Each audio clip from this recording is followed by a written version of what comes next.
வணக்கம் மக்களே. கையெழுத்தாகும் டீலிங். எடப்பாடிக்கு லெஃப்ட் ஹேண்டாக மாறும் விஜய் திடீரென ஆதரவாக மாறியது ஏன்? பின்னணி என்னன்னு இந்த வீடியோவில் பார்க்கலாம் வாங்க.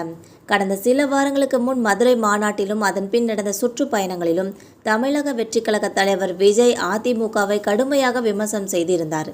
ஜெயலலிதாவின் கட்சி பாஜகவிடம்தான் அடகு வைக்கப்பட்டு விட்டதாக விமர்சனம் செய்திருந்தார். இப்போது அதே விஜய் அதிமுகவின் உதவியை நாடியிருக்கிறார். அதோடு மட்டுமில்லாமல் ஆந்திர பிரதேசத்தில் எப்படி சந்திரபாபு நாயுடுக்கு பவன் கல்யாண் வலது கை போல இருக்கிறாரோ அதே போலதான் தமிழ்நாட்டில் விஜய் எடப்பாடிக்கு வலது கை போல உருவெடுப்பார் என்கிறார்கள் அரசியல் வல்லுநர்கள். இதற்கான ஆலோசனைகள் ஏற்கனவே செய்யப்பட்டு விட்டதாக அரசியல் வட்டார தகவல்கள் தெரிவிக்கின்றன. நேற்று தர்மபுரியில் பேசிய எடப்பாடி பழனிசாமி அவர்கள் கரூரில் செப்டம்பர் 27 நடந்த சம்பவத்தை நீங்களும் பார்த்திருப்பீர்கள்.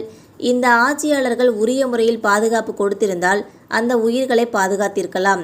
முறையான சரியான பாதுகாப்பு இல்லாத காரணத்தினால் பெண்கள் குழந்தைகள் உட்பட 41 பேர் இறந்திருக்கிறார்கள்.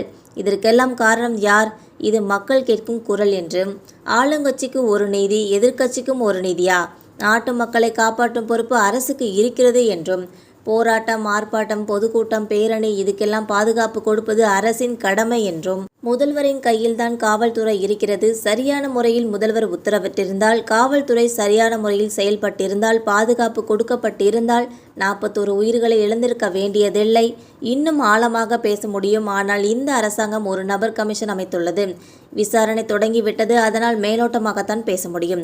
இவ்வளவு பிரச்சனை நடந்துவிட்டது. தமிழகத்தை தலைகுனிய விடமாட்டேன் என்று முதல்வர் ஸ்டாலின் சொன்னார். ஆனால் இன்று தலைகுனிந்து நிற்கும் காட்சியை பார்க்கிறோம். நாடே அதிர்ந்து விட்டது. இதுவரை எத்தனையோ அரசியல் கட்சிகள் பொதுக்கூட்டம் நடந்திருக்கிறது.